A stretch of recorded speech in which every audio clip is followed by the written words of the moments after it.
नमस्कार आणि जय महाराष्ट्र। माझ्यासोबत आज या ठिकाणी आमच्या लढाकू झुंजार नेत्या सुषमा अंधारेताई आलेल्या आहेत। त्यांनी यापूर्वी शिवसेनेचा प्रबोधन यात्रा उभ्या महाराष्ट्रात घेतली आणि आता त्याचं दुसरं पर्व सुरू केलं आहे। त्यातली पहिला मेळावा तिथं नागपूरला झाला। आज हा दुसरा आम्ही आज यवतमाळला आलेलो आणि आम्ही काल कोजागिरी होती, आज कोजागती करायला आलेलो आहोत। कोण जागा आहे, कारण उद्या काहीतरी पुन्हा शासन आपल्या दारी येणार आहे। येईल की नाही मला माहिती नाही, कारण यापूर्वी 3 वेळा शासनाने आपल्या दारीचा कार्यक्रम रद्द झाला आणि जवळजवळ प्रत्येक वेळा मंडपाचा खर्च, जेवणाचा खर्च हा जनतेचा पैसा आहे।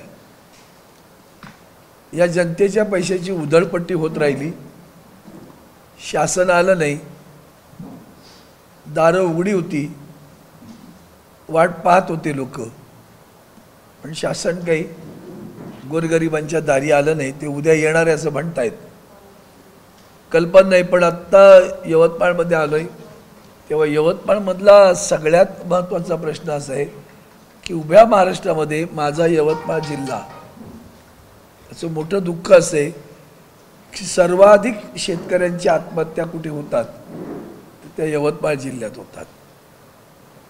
गेल्या वर्षी 291 शेतकऱ्यांनी आत्महत्या केल्या, यंदा अजून वर्ष सरायचं आहे, 230 आत्महत्या आजपर्यंत झालेल्या आहेत। दरम्यान पुन्हा एकदा शेतकऱ्यांवर पुन्हा एक संकट आपासून उभं आहे, कारण गेल्या वर्षी सोयाबीनला चांगला दर मिळाला म्हणून शेतकऱ्यांनी सोयाबीन लावलं। यंदा सोयाबीनचं पीक त्या दर्जाचं आलं नाही, तितक्या प्रमाणात पण आलं नाही। गेल्या वर्षी आम्ही आदरणीय उद्धवजी ठाकरे साहेब मुख्यमंत्री असताना कापसाला आम्ही 14,000 रुपयाचा भाव दिला होता। आता या सरकारनं 7,000 ते 7,500 भाव चालू असतो।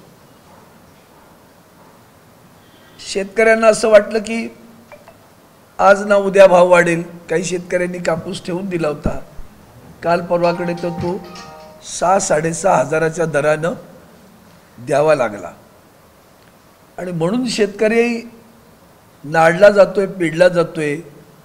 आणि देशाचे आदरणीय पंतप्रधान उत्पादन दुगना होगा, उत्पन्न भी दुगना होगा। मला शेतकरी दाखवायचा, तुम्ही दुगना उत्पन्न झालेलं एक शेतकरी दाखवा आणि मग तुम्ही धादांत खोटं बोलत आम्ही MSP देतो, आम्ही MSP देतो म्हणजे काय देतो हे सातत्याने जो सांगण्याचा प्रयत्न करताय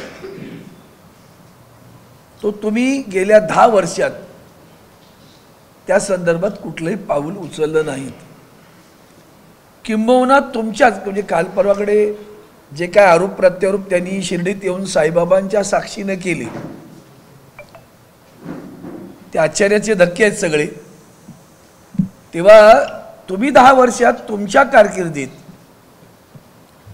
तुम्ही शेतकऱ्यांना उद्ध्वस्त करणारे कायदे आणले होते। आम्ही लोकसभेत टाहो पडत होतो, आम्ही युतीत असताना मी त्यांना आवाहन करत होतो की आपण त्या शेतकऱ्यांच्या आंदोलनाच्या ठिकाणी जाऊन भेट द्या। माझं यूट्यूबवर आजही भाषण तुम्ही पाहू शकता। ही शिवसेनेची भूमिका होती, तुम्ही केलं नाहीत।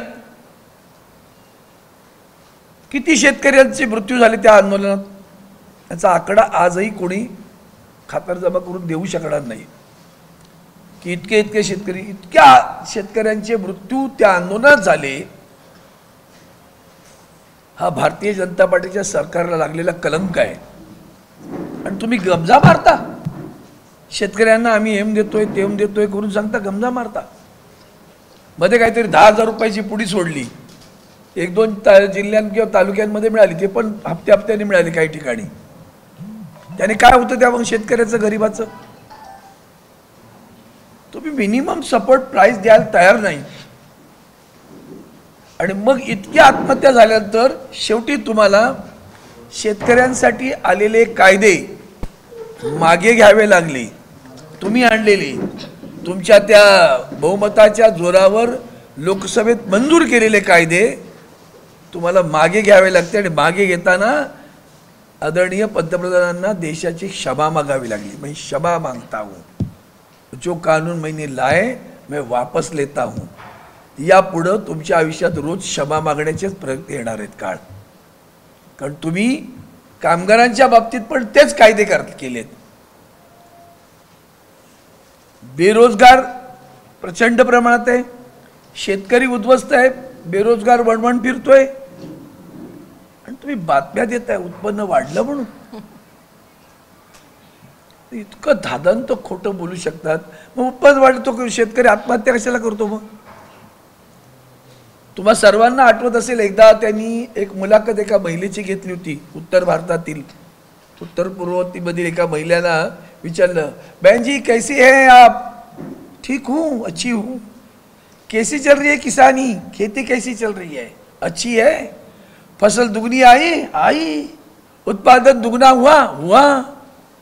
आपल्यासारखे एक पत्रकार आहेत म्हणून त्यातल्या एका पत्रकारानं जाऊन प्रत्यक्ष तिथं भेट दिली आणि त्या महिलेला गाठलं. तेव्हा त्या महिलेने उत्तर दिलं, भैया क्या कौन सा फसल आपने ली थी कि आपका उत्पन्न दुगना हुआ? काय का फसल, काय का उत्पन्न, मेरी खेती नहीं है, माझी शेतीत नाही असं म्हणाली ती. ज्या पत्रकाराने बातमी काढली त्या पत्रकाराला ताबडतोब चॅनलबद्दल काढून टाकलं, प्रद्युम्न. ही तुमची लोकशाही आणि हा तुमचा धादांत खोटा प्रचार.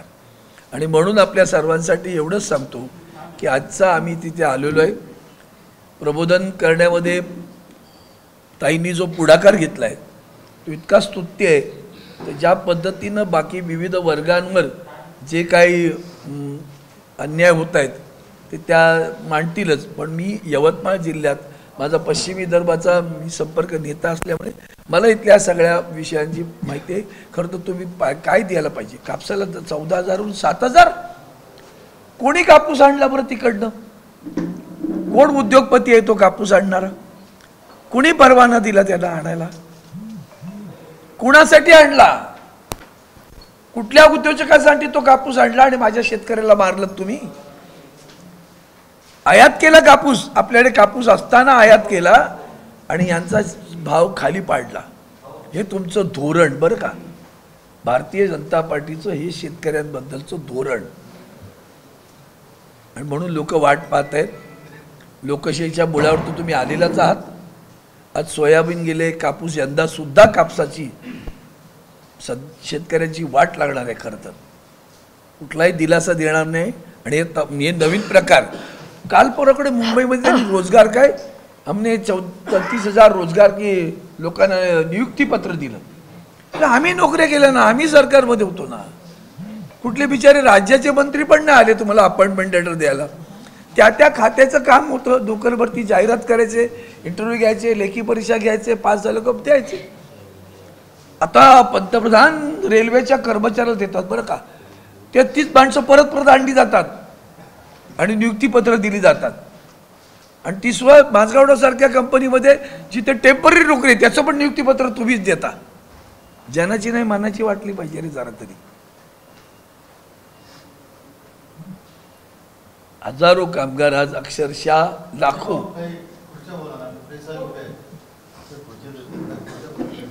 काय आलं? प्रेसवाले उभे आहेत, खुर्च्या आपण सॉरी कसं आहे, मध्ये खंड नको. मला दिसतं व्यक्ती आणण्याचा प्रकार नको असं मला वाटतं. कारण मी तो उगवते म्हणून सांगतो. कुणाला उभं करण्यासाठी आम्ही इथे आलो.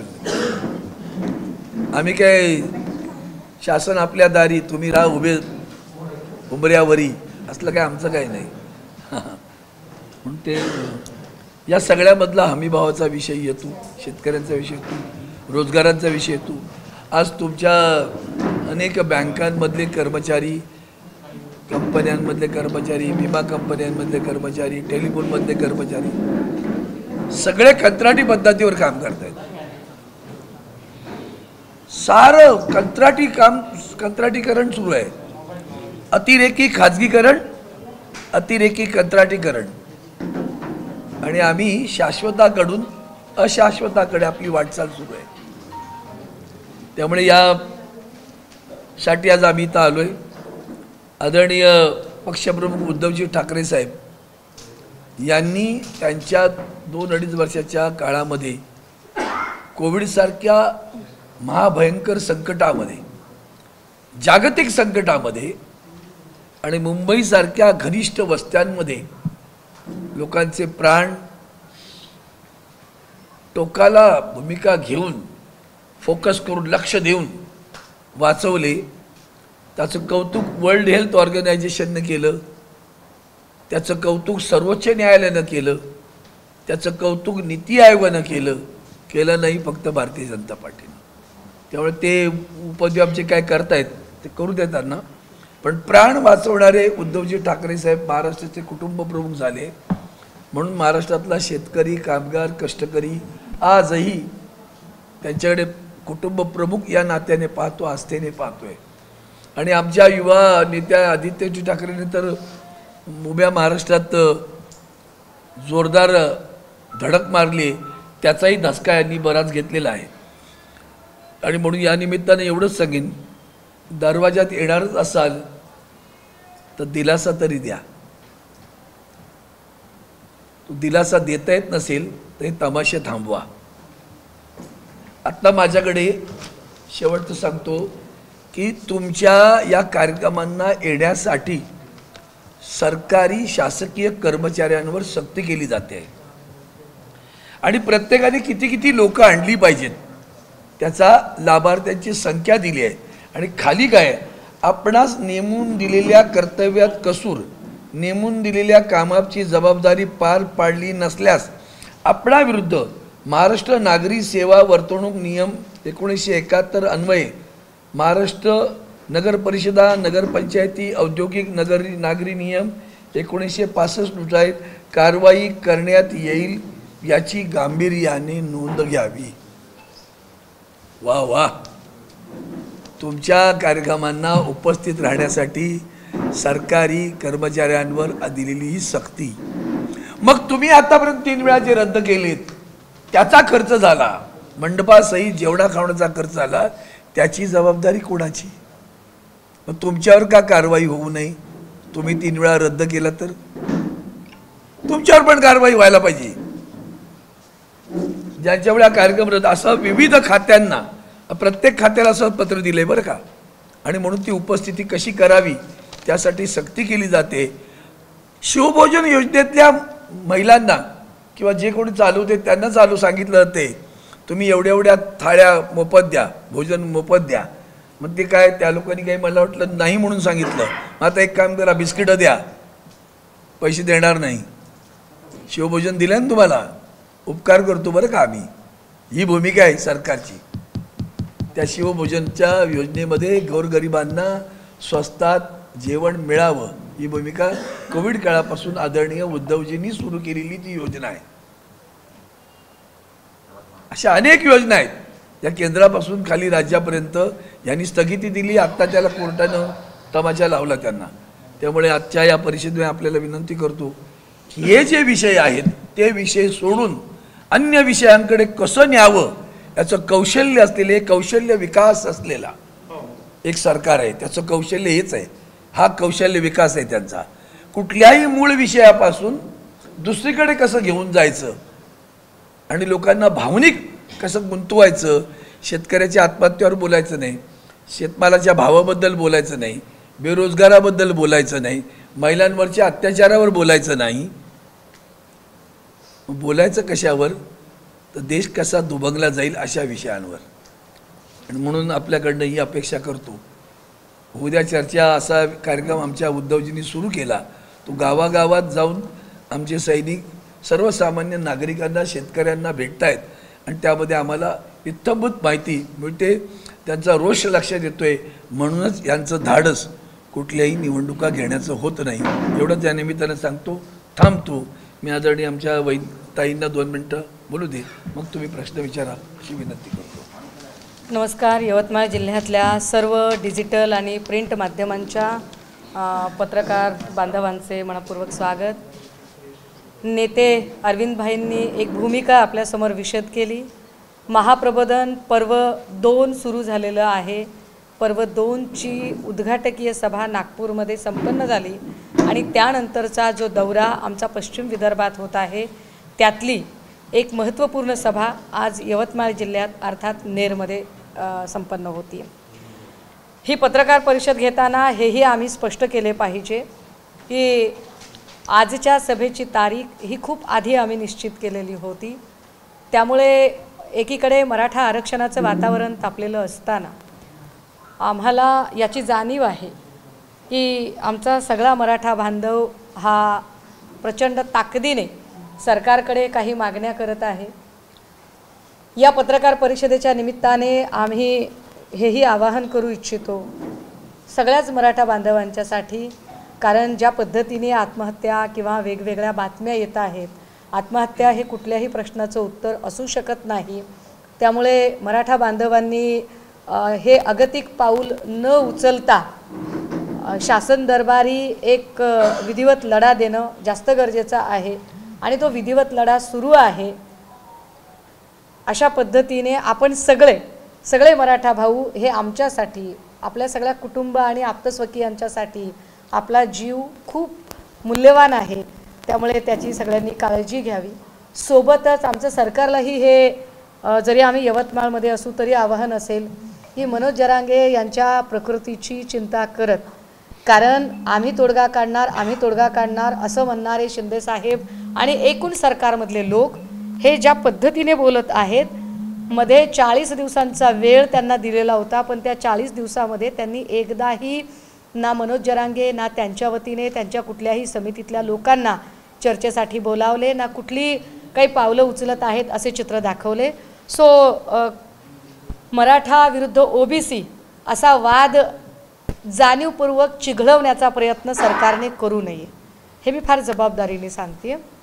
कारण सरकारने आधी सगळे प्रयत्न केले हिंदू विरुद्ध मुस्लिम असा वाद लावण्याचे, मात्र मुस्लिमांच्या सामंजस्याच्या भूमिकेमुळे मुस्लिमांनी कुठलाही जेव्हा प्रतिक्रियाच त्याला दिलेली नाही, तेव्हा एक त्यांनी आता नवा ट्रॅक शोधायचा प्रयत्न केला आहे का की मराठा विरुद्ध ओबीसी असं काहीतरी वातावरण लावून द्यायचा.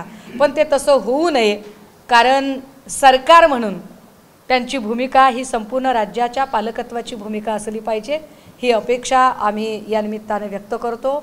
सोबतच आजची महाप्रबोधन सभा जिथे होतीये तिथे मला याची कल्पना आहे की एकेकाळी आमच्या पक्षात असणारे श्रीयुत संजय राठोड ज्यांचा तो भाग आहे जिथे आम्ही आज सभा करत आहोत, लोकसभेचा एरिया बघत असताना आमच्याकडच्या खासदार असणाऱ्या आणि आता श्रीयुत मोदीजी यांच्या बहीणबाई नव्याने झालेल्या भावना गवळी याही इकडच्या लोकप्रतिनिधी, या सगळ्या सिनरिओमध्ये एक काय म्हणता येईल त्याला व्हाईट गोल्ड सिटी किंवा कॉटन सिटी, या कॉटन सिटीमध्ये आम्ही आजची सभा जेव्हा घेत आहोत तेव्हा इथली बेरोजगारी, इथल्या शेतीमातीचे प्रश्न, इथला कापसाचा जो कमी होत चाललेला पेरा आहे, कापसाखालचं जे क्षेत्र आहे ते क्षेत्र कमी होत ते सोयाबीनकडे वळवणं आणि एकूण 22 जिल्ह्यातला दुष्काळ, अशा सगळ्या पार्श्वभूमीवर आजची ही सभा संपन्न होत आहे.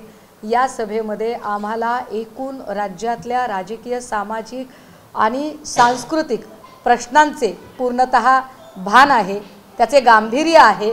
सोबतच अजून एक गोष्ट नमूद केली पाहिजे. काल कुठल्याशा मुलाखतीमध्ये सन्माननीय उपमुख्यमंत्री देवेंद्रजी असं म्हणाले की असं कोणी व्हिडिओ वगैरे पोस्ट करून येत नसतो सत्तेमध्ये, त्यामुळे त्याचं काही फार गांभीर्यानं घेऊ नये, कुणी मनावर घेऊ नये असं ते म्हणाले. मला ते ऐकताना फार मजेशीर वाटलं. कोण गांभीर्यानं घेत आहे? जर व्हिडिओ पोस्ट केल्यावर त्याचं फार गांभीर्य असू नये असं जर उपमुख्यमंत्र्यांना वाटत असेल तर मुळात तो व्हिडिओ आम्ही म्हणजे काँग्रेसने, राष्ट्रवादीने, शिवसेनेने किंवा इतर कुठल्या पक्षांनी तो पोस्ट केला नाही, तर तो तुमच्याच कोर टीमने पोस्ट केला होता. आणि तो पोस्ट करताना जर त्यांना असं वाटत असेल की याने काही फरक पडत नसतो, असं काही पोस्ट केल्याने फरक पडत नसतो, तर डिलीट केल्याने काय फरक पडतो? मग उपमुख्यमंत्र्यांनी तो व्हिडिओ डिलीट का केला? उपमुख्यमंत्र्यांना मी पुन्हा म्हणेल की उपमुख्यमंत्र्यांना असा कोणाचा फोन आला होता का? दिल्लीतनं काही दबाव आले होते का? 55 मिनिटात असं काही घडलं होतं का की तातडीने मी पुन्हा येईन म्हटलं आणि लगेचच पुन्हा जाईन असं करत तो व्हिडिओ डिलीटही करून टाकला? सो एकूण महाराष्ट्रामध्ये इतके महत्त्वाचे प्रश्न असताना हा येईन जाईनचा जो खेळ आहे, हा येईन जाईनचा खेळ तुम्ही नंतर खेळत बसा. आधी महाराष्ट्रातला आरक्षणाचा प्रश्न असेल, शेतीमातीचा प्रश्न असेल, 22 जिल्ह्यातल्या दुष्काळाचा प्रश्न असेल, 1 रुपयामध्ये आपण पीक विमा देणार होता, त्या पीक विम्याचं काय झालं तो प्रश्न असेल, हे सगळे प्रश्न कधी मार्गी लागणार आहेत यावरती त्यांनी जास्त बोलणं आम्हाला अपेक्षित आहे. काल अंमली पदार्थाच्या संबंधाने विचारलेल्या प्रश्नावर उत्तर देताना सन्माननीय उपमुख्यमंत्री असंही म्हणाले की आम्ही लवकरच त्यात बोलणार आहोत. आपण कधी बोलणार आहात त्याचा मुहूर्त जरा आम्हाला सांगा. सरकारचं पंचांग हरवलेलं आहे का? कारण सरकारच्या पंचांगामध्ये शासन आपल्या दारीचे पण मुहूर्त अनेक निघतात, पण असे मुहूर्त वारंवार काढत असताना आपल्याकडून जो खर्च होतो तो खर्च सर्वसामान्य जनतेच्या कष्टाच्या पैशातनं भरलेल्या कराला तुम्ही खर्च करत आहात आणि त्यातनं तुम्ही 2-2 वेळा शासन आपल्या दारी, मी जसं ऐकलं की उद्या शासन आपल्या दारीचा कार्यक्रम या भागामध्ये होत आहे. एकीकडे मनोज जरांगेंची प्रकृती खालावत असताना आणि तो प्रश्न ऐरणीवर असताना सरकारला स्वतः मिरवून घ्यायची केवढी हौस आलेली आहे की या प्रश्नावर, आरक्षणासारख्या गंभीर प्रश्नावर चर्चा करायच्या ऐवजी सरकार आपल्या दारी या प्रश्नाच्या जाहिरातीवर खर्च करणे आणि स्वतःची पाठ थोपटून घेणे हा जो प्रकार आहे, हा प्रकार त्यांनी तातडीने थांबवावा. काही शिवभोजन केंद्र चालवणाऱ्या आमच्या महिला भगिनी त्यांनी सांगितलं की ताई आमच्यावरती असं कंपल्शन आहे की तुम्ही समजा 300, 350 एवढ्या प्लेटचं जेवण द्या. आम्ही म्हटलं त्यांना सकाळी 8ला जेवण होत नाही, तर ठीक आहे 300, 350 एवढे तुम्ही ॲटलिस्ट पार्लेजीचे बिस्किट पुढे तरी द्या. हे कशासाठी? काहीतरी तुमच्या पटवारी ग्रामसेवक यांना गर्दीचे टार्गेट दिले जातात. पटवारी आणि ग्रामसेवक यांना गर्दी जमवण्याचे टार्गेट देण्यापेक्षा शेतकऱ्यांचे 7/12, पेरा, पीक विमा आणि शेती मोजणी याच्याशी संबंधित असणारे प्रश्न तातडीने सोडवण्याचे टार्गेट तुम्ही द्या. म्हणजे खऱ्या अर्थाने तुम्ही सर्वसामान्यांचे मुख्यमंत्री आणि सर्वसामान्यांचं प्रतिनिधित्व करणारे लोक आहात असं आम्हाला वाटेल. आणि म्हणूनच आज या पत्रकार परिषदेच्या माध्यमातून एकूण पश्चिम विदर्भातल्या वेगवेगळ्या प्रश्नांवर आपल्या सगळ्यांच्या सोबत चर्चा करण्यासाठी म्हणून ही परिषद बोलावली गेली. आपण बोलू शकाल. थँक्यू. दोन्ही नेत्यांसाठी माझा प्रश्न आहे. मागच्या वर्षी विदर्भातील शेतकऱ्यांची जी अवस्था होती बऱ्यापैकी, यावर्षी पाऊस कोलमडला अनेक वेळा, त्याच्यानंतर उत्पन्न कमी झालं. कमी म्हणजे मागच्या वर्षाच्या निम्म्य उत्पन्न झालं असं म्हणता येईल. अशा अवस्थेत शेतमालाला, सोयाबीनला 3,500 ते 4,500 रुपये भाव मिळत आहे. मिनिमम 4200-4300 सोयाबीनसाठी. कापसाचं तर अजून आम्हाला क्लिअर झालं नाही काय देते ते, परंतु सोयाबीनचे जे उत्पादक आहेत त्यांच्यासाठी एवढी घातक वस्तुस्थिती आहे ही की दिवाळी प्रश्न काय तुमचा? नाही, प्रश्नच विचारतो. हां, दिवाळी तोंडावर आली आणि सोयाबीनला भाव अत्यल्प आहे, या संदर्भात आपलं मत काय? माझं मत विचारण्यापेक्षा मला असं वाटतं हा प्रश्न सरकारला जास्त विचारला पाहिजे. कारण सरकार पक्षातले ऐका ना, सरकार पक्षातल्या उपमुख्यमंत्री सन्मान्य देवेंद्रजी यांनी शेतकऱ्यांची दिंडी काढून सोयाबीनला, कापसाला 6,000 भाव मिळावा म्हणून विरोधी बाकावर असताना दिंडी काढणारे लोक आता कुठे गायब आहेत? जे कृषी मूल्य आयोगाचे सध्या अध्यक्ष झालेत ते आमचे पाशा पटेल, ते आता कुठे आहेत? तर मला असं वाटतं की आम्ही सातत्याने प्रश्न विचारतोय. हो, आम्ही सभागृहात विचारतोय, अधिवेशनात विचारतोय, भाई तिकडे संसदेत विचारतायत, आम्ही माझ्यासारखा माणूस सभागृहाच्या बाहेर लढाई लढतोय. परंतु ज्या सरकारने झोपलेल्या माणसाला उठवता येते, झोपेचं सोंग घेतलेल्यांना कसं उठवायचं हा खरा प्रश्न आहे. कारण विकासावर खर्च करण्यापेक्षा विकासाच्या जाहिरातीवर जास्त खर्च करणारं सरकार आम्ही आमच्या आयुष्यात पहिल्यांदा बघतोय. त्यामुळे निश्चितपणे ही परिस्थिती बदलण्यासाठी आम्ही आमच्याकडून प्रयत्न करू आणि ते प्रयत्न निवडणुकांच्या मार्गात नसतील.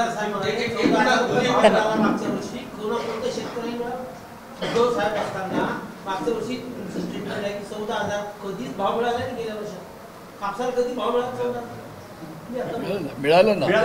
काय सांगतो इथे बसला सांगायला 14,000. मागच्या वर्षीचा नाही. उद्धवजी मागच्या वर्षी तेच होते, हेच आहेत ना. आता 1.5 वर्ष झालेलं आहे ना. मागच्या वर्षीचा काय विषय तेव्हा जूनमध्ये हे आले. मागच्या वर्षीची शेती जूनच्या नंतरच ना.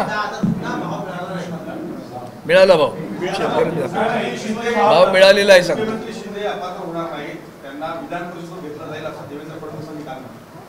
देवेंद्रजींनी म्हटलेली कोणती गोष्ट खरी होते ती मला सांगा. देवेंद्रजींनी असं म्हटलं होतं की वेगळा विदर्भ झाला नाही तर मी लग्नच करणार नाही. देवेंद्रजींनी असं म्हटलं की आपात धर्म नाही, शाश्वत धर्म नाही, काही झालं तरी राष्ट्रवादीशी युती नाही नाही नाही. देवेंद्रजींनी जे जे आत्तापर्यंत सांगितलेलं आहे त्यातली एकही गोष्ट पाळलेली नाही. उलट मला असं वाटतं की देवेंद्रजींची चाणक्य नीती त्याला म्हणता येणार नाही, मी त्यावर नागपूरला बोलली आहे. जी कपटी देवेंद्र नीती आहे ती कपटी देवेंद्र नीती पूर्णतः फसलेली आहे.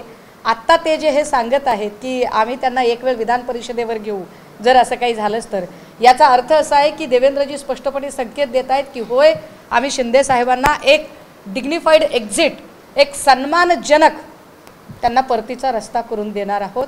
हा त्याचा अर्थ होतो स्पष्टपणे. अजित पवारांना मुख्यमंत्री पदाचा शब्द जो आहे तो दिला नाही असं त्यांनी काल मुलाखतीदरम्यान सांगितलं. मुख्यमंत्री एकनाथ शिंदेच पूर्ण दिला नाही. आता त्यांनी शब्द दिला की नाही हे मी नक्की तुम्हाला सांगू शकले असते जर बागेश्वर बाबाची सिद्धी माझ्याकडे असती तर. सो तिथलं काय झालं ते मला माहीत नाही. परंतु एकूण सगळं गौड बंगाल बघता एक नक्की आहे की जशी महाराष्ट्राच्या जनतेच्या मनात देवेंद्रजींबद्दल कमालीचा रोष आणि नापसंती आहे, तीच नापसंती आणि नाराजी भाजपच्या पक्षश्रेष्ठींच्या मनात देवेंद्रजींबद्दल आहे हे मात्र मी खात्रीने सांगू शकते. मराठा आरक्षणासंदर्भात नारायण राणेंना जाब विचारणारा एक फोन जो आहे तो मराठा आंदोलकांकडून करण्यात आला. त्या आंदोलकाला नारायण राणेंकडून शिवीगाळ करण्यात आली अशी ऑडिओ क्लिप पाहिजे होती. नाही, मला हे माहिती नाही आहे. आपल्याकडून माहिती मिळते. मी माहिती आधी घेईल आणि मग त्याच्यावर व्यक्त होईल. काही सनातन धर्म संपवणाऱ्यांची उद्धव ठाकरेंनी युती केली त्यामुळे त्यांना 420 वोल्टचा स्टॉक देऊन जाळून टाकण्यात यावं अशी टीका बावनकुळेंनी केली. त्यांना विचारा सनातन म्हणजे काय. त्यांना सनातनाची व्याख्या एकदा सांगायला सांगा. सनातनामध्ये मुफ्ती अहमद सय्यद बरोबर सरकार स्थापना ही सनातनमध्ये आहे. हिंदुत्वाला न मानणाऱ्या नेत्यांबरोबर बिहारमध्ये सरकार स्थापन करणं हे सुद्धा सनातनमध्ये आहे. AIDMK बरोबर सुद्धा मैत्री करणं हे सनातनमध्ये आहे. आमच्या DNA मध्ये त्यांचा आणि आमचा DNA एकच आहे असं जेव्हा सांगतात नागपूरकर, तेव्हा DNA मध्ये एकच जर असेल तर मग सनातन धर्म कोणता वेगळा आहे तो पण त्यांनी सांगावा. आणि मुळात बावनकुळे OBC आहेत म्हणून बावनकुळेंना ज्या पद्धतीने देवेंद्रजी आणि टीम देवेंद्र सगळी साईडलाईन करायला बघते ही सुद्धा सनातनचीच प्रवृत्ती आहे. ते हिंदुत्ववादी असते तर सगळ्यांना सांभाळून घेतलं असतं. हा OBC हा वेगळा असं केलं नसतं. आत्ता आज घडीला बावनकुळे साहेबांना किंवा चंद्रकांत पाटलांना ज्या पद्धतीने साईडलाईन केलं जातं त्याला सनातन म्हणतात. सदावर ते माझा माणूस नाही असं देवेंद्र फडणवीसांनी म्हटलं. सदावर ते वारंवार त्यांच्या सदावर भाषण होतात, त्यांच्या पतसंस्थेच्या बैठकी होतात, त्यावेळेस ते उल्लेख देवेंद्र फडणवीस म्हणतात आणि श्रद्धेय असा उल्लेख असतो. आणि आय लव्ह यू देवेंद्रजी. आता आय लव्ह यू देवेंद्रजी असा उल्लेख करणारे गुणरत्न क्या ये एकतरफा मोहब्बत है क्या, ये जरा पूछना पडेल. नाही प्लॅटॉनिक नाही आहे. इट इज ब्लेस्ड विथ हिम. त्यांनी आशीर्वाद देऊनच हे केलेलं आहे म्हणून ते श्रद्धेय आहे. श्रद्धेय केव्हा होतात, आशीर्वाद देण्यात का माणूस मोठा असला तर तो श्रद्धेय होतो. त्यामुळे त्याचे श्रद्धेय कोण आहे ते कळलेलं आहे तुम्हाला. सॉरी वंचितच्या बाबतीत एकूणच महाविकास आघाडीची भूमिका तळ्यात किंवा मळ्यात अशी आहे? नाही नाही नाही नाही अजिबात नाही. माननीय आंबेडकरजी आणि आदरणीय उद्धवजी यांच्या बैठका होत आहेत. मला वाटतं तुम्ही त्यांच्या आत्तावरीलच्या वागणुकीतून, बोलण्यातून, चालण्यातून तुम्हाला कुठेही असं दिसलेलं नाही. किंबहुना काल परवाकडे तर आदरणीय उद्धवजी साहेब आणि आदरणीय शरद पवारांसोबत सुद्धा माननीय प्रकाश आंबेडकरांची बैठक झालेली आहे. त्यामुळे ते होईल. त्याला थोडा वेळ लागत असेल पण ते होणार. त्याची काय काळजी करण्याचं कारण नाही.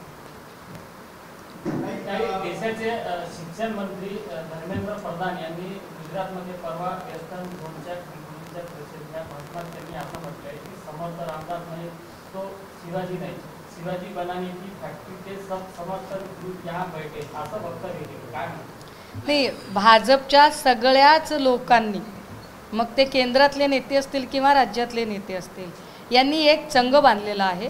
महाराष्ट्रातले आमच्या ज्या आधारशिला आणि आमचे जे आदर्श आहेत, मग ते छत्रपती शिवराय असतील, फुले असतील, शाहू असतील, बाबासाहेब असतील, हे सगळे आदर्श मोडीत काढायचे आणि गोळवलकर, भागवत, श्यामाप्रसाद मुखर्जी हे नवं मॉडेल त्यांना स्थापित करायचे.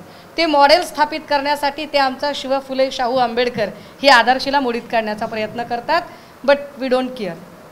कॅमेरासमोर बसून चर्चा करू नये असं दरांगेंना आव्हान देवेंद्र फडणवीसांनी केलं आहे. त्यांनी समोरासमोर बसून या मराठा आरक्षणासंदर्भात चर्चा करावी आणि मराठा आरक्षण देणार कशा पद्धतीचं त्यांनी वक्तव्य सुद्धा केले. मला असं वाटतं की देवेंद्र फडणवीसांनी या विषयावर खरं तर आदरणीय उद्धवजी बाळासाहेब ठाकरे यांनी शिवसेनेच्या परवाच्या दसऱ्या मेळाव्यामध्ये शिवसेनेची भूमिका विशद केलेली आहे, स्पष्टपणे मांडलेली आहे. ते स्वतः व्यक्तिशः जरांगेंना भेटून गेलेले आहे. आणि याच बद्दल जेव्हा आदरणीय उद्धवजी राज्याचे मुख्यमंत्री होते तेव्हा देवेंद्र फडणवीसांची जी वक्तव्य आहेत ती जरा आर्काईव्हमधनं काढा आणि ती आपण दाखवलीत तर मग लोकांना त्याचा साक्षात्कार होईल, कोण खरं कोण खोटं तेही लोकांना कळून जाईल आपोआप. काही परवाच उदय सामंत येऊन गेले उद्योगमंत्री आणि त्यांनी सांगितलं यवतमाळ जिल्ह्यासाठी 5,000 कोटीचा गिफ्ट जो हा मुख्यमंत्री देणार आहे. आणि एकीकडे पाहिलं तर यवतमाळ जिल्ह्यामध्ये शेतकरी तर आत्महत्या करतात, मात्र त्यांचे पुत्र सुद्धा मोठ्या प्रमाणात आत्महत्या करतात. हा गिफ्ट जिल्ह्यासाठी चॉकलेट असेल का? तुम्हीच उत्तर दिलं. तुम्हाला बोलायचं काय? यवतमाळ हा जसा मोठा 3 नंबरचा जिल्हा आहे तसा हा आत्महत्याग्रस्त शेतकऱ्यांचाही जिल्हा आहे. उद्योगमंत्री उदय भाऊ यांच्याकडून आम्हाला खूप अपेक्षा आहेत. काहीतरी ते शिकले असतील आमच्याकडे राहून आणि थोडी तरी त्यांच्याकडे कनव बुद्धी असेल असं आमची समजूत आहे, धारणा आहे. परंतु मी आल्यापासून जेवढी माहिती घेते त्यानुसार यवतमाळच्या MIDCमध्ये एकही नवा उद्योग आलेला नाही आहे. जे काही प्लॉट्स MIDCचे आहेत तेही क्षेत्र बऱ्यापैकी कमी झालेलं आहे. असं सगळं पाहता उदय भाऊ लोकांना वेड्यात काढायचा कार्यक्रम कधीपासून हा सुरू केला आहे त्यांनी, की इकडे जर उद्योगाचं क्षेत्रच नाही आहे, नवीन उद्योगच आलेले नाही आहेत. अरे मुंबईत असलेले उद्योग ज्या सरकारला वाचवता येत नाही, जे उद्योग गुजरातला जात आहेत ते यवतमाळमधल्या उद्योगांबद्दल काय तोंडवर करून बोलतात. मुख्यमंत्री असताना उद्धव ठाकरे हे आता त्यांचं पद गेलं त्यामुळं त्यांचा तळतळाट होतोय असं उदय सावंतांनी त्या दिवशी म्हटलं. हे आकाशापोटी त्यांचं वागणं आमच्याशी आहे असं म्हणतात. ते खरंच तसं आहे का? तुम्हाला वाटतं का? संपला विषय. तसं जर असतं ना, तसं असतं तर देवेंद्र भाऊंनी जसं म्हटलं ना, मी पुन्हा येईन, तर तसा अशी आदळआपट केली असती उद्धव साहेबांनी. पण उद्धव साहेबांनी स्वतः पद सोडून गेले.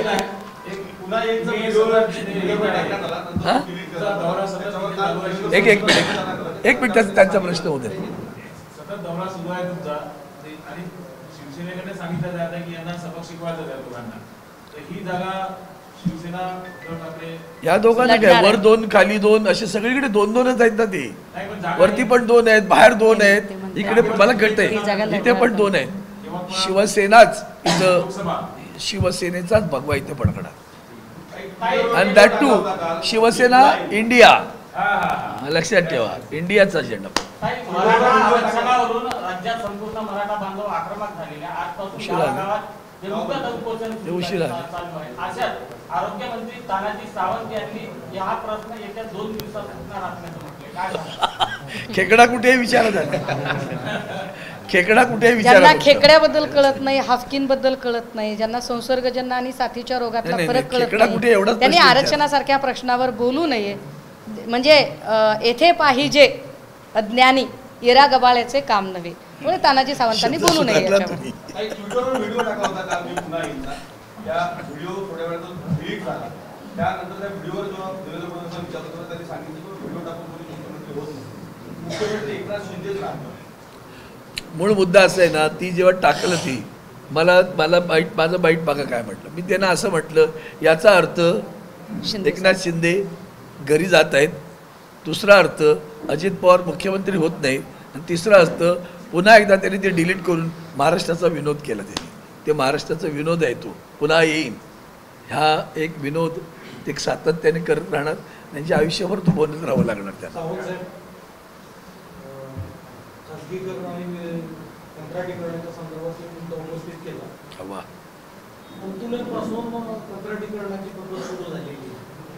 त्यावेळेला तुम्हाला माहिती असेल की आपल्याकडे औषध आणि कंत्राटी भरती प्रक्रिया सुरू झाली होती. ती आज पण बाहेर ती प्रशासनात अजूनही आहे. त्यानंतरचा मुद्दा असा तर आपण आधी IS केडरमध्ये जे IS नाहीत अशा लोकांची भरती प्रक्रिया सुरू झाली. आताही गेल्या 2 महिन्यापूर्वी 94 लोकांची लिस्ट केंद्र सरकारनं तयार केली आहे. ही परिस्थिती जर केंद्रात असेल तर उद्या जर ही राज्यात आहे तर या बेरोजगारांचं असतं किंवा दिल्लीमध्ये जे पुन्हा IS करत आहेत किंवा IPS करत आहेत यांचं काय? मी पहिल्यांदा तुम्हाला धन्यवाद देतो. खरं तर मला तो मनापासून हा विषय, तुमचा प्रश्न झाला असेल तर मी उत्तर देतो. आता दुर्दैव आहे देशाचं, पूर्वी कंत्राटीकरण नव्हतं असं कोणी म्हणणार नाही. कालमर्यादेत ते संपायचं. अनेकदा कंत्राटी कामगारांना नियमित केलं जायचं. आत्ता आम्ही काय केलं तुमच्या माहितीसाठी सांगतो. सरकारी नोकऱ्यांसाठी 22 कोटी पॉईंट काही आहे अजून इतके अर्ज आले. हा शासनानं लोकसभेच्या सभागृहात दिलेलं उत्तर तुम्हाला सांगतोय. 22 कोटी अर्ज आणि 8 लाख आणि वरती काही आकडा आहे एवढ्या लोकांना नोकऱ्या मिळाल्या. त्या नोकऱ्या 22 कोटीचा त्याच्या प्रमाणात पाहिलं तर 0.33% लोकांना सरकारनं नोकऱ्या दिल्या. आता UPSC MPSC हा विषय जरा बाजूला ठेवून दुसरे विषय सांगतो. मग असाच प्रकार उद्योग किती बंद पडले? 5,05,091 उद्योग बंद पडले. 5,05,091 उद्योग बंद पडले. यांच्या धोरणातनं काही कोविडमध्ये बंद पडले, काही नंतरही बंद पडले. याच्याबरोबर नुसतं ॲटोमोबाईल सेक्टरमधल्या GM मोटर्सपासून सगळ्या कंपन्या गेल्या. त्या एकाच सेक्टरमधल्या नुसत्या त्याच्यातले 64,000 लोक बेकार झाली.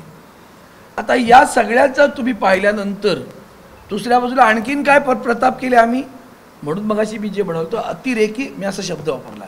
खाजगीकरणाला विरोध नाही, पण अतिरेकी खाजगीकरण त्याचे परिणाम काय झाले तर स्वर्गीय इंदिरा गांधी आणि त्याच्या पूर्व काळामध्ये या सगळ्या खाजगी कंपन्या होत्या, पेट्रोलियम कंपन्या, बर्मा शेल, एसओ अशी त्यांची नावं होती.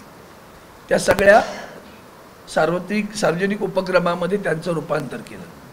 बँकांचं केलं, माननीय त्या स्वर्गीय इंदिरा गांधींच्या काळात झालं. इन्शुरन्स कंपन्यांचं केलं गेलं. हे सगळे सार्वजनिक उपक्रम झाले. 2 विषय त्याच्यामध्ये हेतू होते की या सगळ्या बँका गावागावात पोचल्या पाहिजेत, लोकांपर्यंत पोचलं पाहिजे आणि दुसऱ्या बाजूला रोजगार उपलब्ध झाला पाहिजे. सरकारच्या योजना तळागाळात पोचण्यासाठी ह्या सगळे सार्वजनिक उपक्रम उभे केले. ते माननीय द ग्रेट विश्वगुरू पंतप्रधान नरेंद्र मोदीजींनी बंद पाडले. तुम्ही BSNLचा टेलिफोन वापरत होता, आता काय BSNLची अवस्था? कमी काय, उद्ध्वस्त आहे. MTELची अवस्था उद्ध्वस्त केली. कोणी केली? 2014ला तुमचं सरकार येण्यापूर्वी तुम्ही 2G 3G स्कॅम असा आरोप करून संबंध पार्लमेंटचं सेशन सत्र चालवू दिलं नाही महिनाभर. आता बोलतात ना वर तोड करून त्यांना आठवण करून देत जा. तुम्ही तर महिनाभर पार्लमेंटचं सत्र चालू दिलं नाही, एक शब्द बोलू दिला नाही सभागृहामध्ये. आणि त्यावेळेला एवढं 2G 3G स्कॅम झालं. त्या स्कॅमचे बोलवणूक केली आम्ही होतो बरोबर. 1 लाख करोड रुपयाचं नुकसान. हा सगळा आभासी होतं बरं काय. आणि मग ज्यांच्यावर आरोप केले ते A राजा, कनिमोजी आणि दयानिधी मारन हे सगळे जेलमधनं सुटले आणि पुन्हा निवडून येऊन लोकसभेत बसलेत. त्यातले A राजा तर तालिकेवर बसतात. आणि म्हणून तुम्हाला सांगतो की ह्या सगळ्या भ्रमातनं भारतीय जनता पार्टीने सत्ता मिळवली. 2014ला तुम्ही आलात. मग MTEL BSNLचं का नाही तुम्ही केलात विकास? मग मी स्वतः त्यांची नेतृत्व करतो, तुम्ही विचारलं म्हणून थोडंसं अधिकचं बोलतो. मी स्वतः माननीय पंतप्रधानांना पत्र लिहिलं आणि ITI इंडियन टेलिकॉम इंडस्ट्रीची मॅन्युफॅक्चर करत होती इन्स्ट्रुमेंट, टेलिफोन इन्स्ट्रुमेंट, आपला जो घरात खोका आहे तो डायलिंगचा किंवा बटनाचा, तो करणारी कोण? इंडियन टेलिकॉम इंडस्ट्री आहे. ती बंद पडली. मी त्यांना म्हटलं तुम्ही आता हे सगळं डिजिटल इंडियामध्ये मोबाईल आलेले आहेत, आणखीन काही कॉम्प्युटर, त्या कंपन्यांना कन्व्हर्जन करून हे उत्पादन त्यांच्याकडनं घ्या, माणसं आहेतच, मॅनपॉवर इज एक्झिस्टिंग, तुम्ही थोडं फिनान्शियल करा. नाही केलं. मग जेव्हा हे आलं तेव्हा नेमकं आपलं चायनाबरोबर आपलं वितुष्ट निर्माण झालं. त्यातून त्यांनी चायनाबरोबरचं ट्रेडिंग थांबवलं.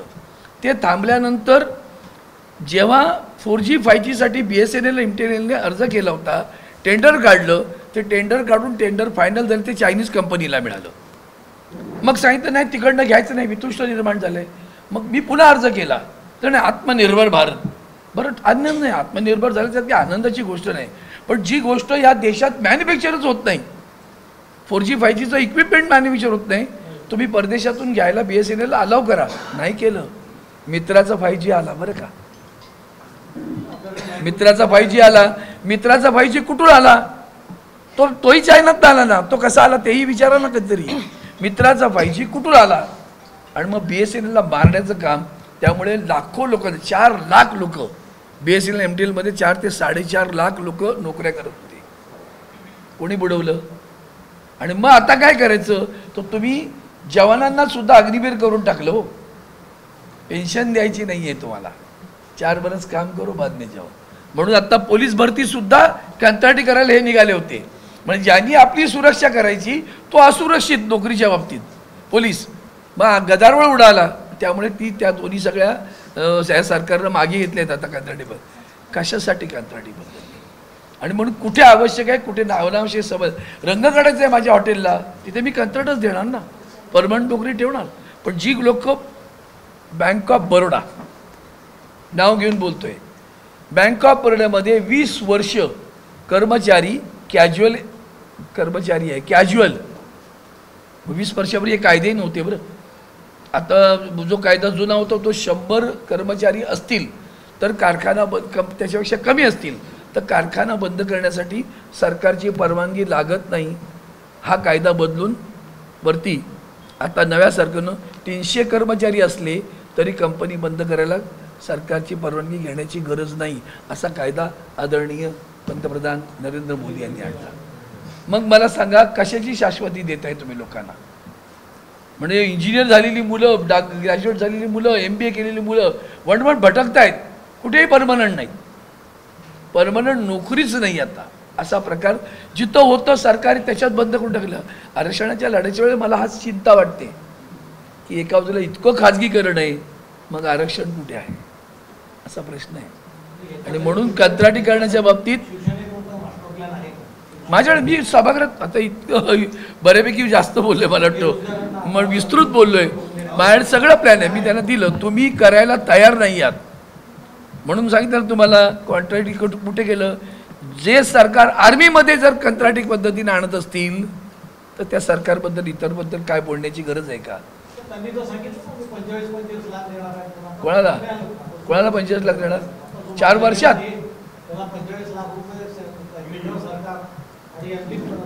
GR दाखवा मला, GR दाखवा. हे सगळं सांगतो तुम्हाला. हाच तर खरा प्रकार आहे ना. आयुष्यभर बघाशी मला वाटतं ताई बोलल्या, ते बोललेली कुठली गोष्ट खरी असते. तसंच हे आहे. मोदी साहेब 2014 पूर्वी जेवढं बोलले आहेत त्याच्यात जरा व्हिडिओ दाखवा, सगळ्या आर्काईव्हमध्ये मिळतील. GST पासून, आधार कार्डापासून कसा कडाडून विरोध होता आणि सरकारने त्याच गोष्टी कशा केल्या आणि दाबून घेईल. आणि म्हणून या सगळ्या संस्थांचा गैरवापर करून सगळं चालू आहे. लॉन्ड्री सुरू आहे, तर लॉन्ड्रीचं बाकी पुन्हा केव्हा तरी बोलेन, भाषणात बोलेन. पण आता तुम्ही हा प्रश्न माझ्या जिव्हाळ्याचा विचारलात, पण तुम्हाला विस्तृतपणे थोडंसं माहिती दिली, अधिकची माहिती दिली. उदय सामंतांनी जे पत्र दिलं होतं, 2 पत्र जे उदय सामंतांनी दिले होते, एका पत्रामध्ये पक्षप्रमुख उद्धव ठाकरे आहेत म्हटलं आणि दुसऱ्या पक्षप्रमुख उद्धव ठाकरे नाही आहेत. जे पत्र आहे त्या पत्रावर आमच्या खोट्या सह्या घेतल्या असा खुलासा उदय सामंतांनी काल यवतमाळमध्ये केला. कल्पना आहे, मला पत्रही नाही माहिती, कशा संदर्भात आहे तेही माहिती नाही. पहिली गोष्ट एक लक्षात ठेवायला, लबाडांचं जे असतं ना ते आता लांडग्याच्या अवतानाला जाऊ नये असं म्हणतात. तसं ते यांचे आयुष्यात त्यांना एवढंच विचारतो, मी खरं कधी बोलतो एवढं विचारा. त्यातल्या प्रत्येकाला, बरं एक नाही, मी त्याच्यात आपण बरं भेदभाव पण नाही करणार, त्यातल्या प्रत्येकाला विचारतो मी खरं कधी बोलता, एवढंच विचारा.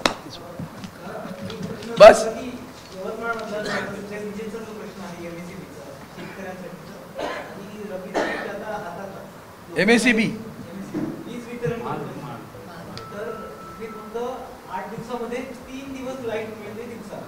आता अदानी देईल ना. तो कोळसा पण आणायला तोच गेला होता ऑस्ट्रेलियाला. हे तर दुर्दैव आहे. त्या संदर्भात सुद्धा आमची मंडळी आंदोलन करतायत. पुढे शेतकऱ्यांसाठी करायचं काय? दरवाजा तुमच्या दरवाजा आलेत ना आता, उद्या येत आहेत, त्यांना विचारा वीज कधी देणार म्हणून. पण केंद्र सरकारनं म्हटलं आहे 40% विजेचं उत्पादन आम्ही सोलर उठून दिलेलं आहे.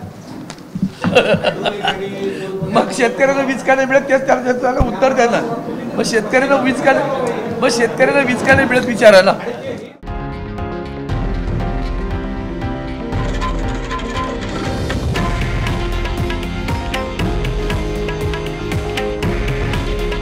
हे आहे देशातील नंबर 1 न्यूज नेटवर्क आणि आपण पाहत आहात TV9 मराठी. काळजी तुमची, हित महाराष्ट्राचं.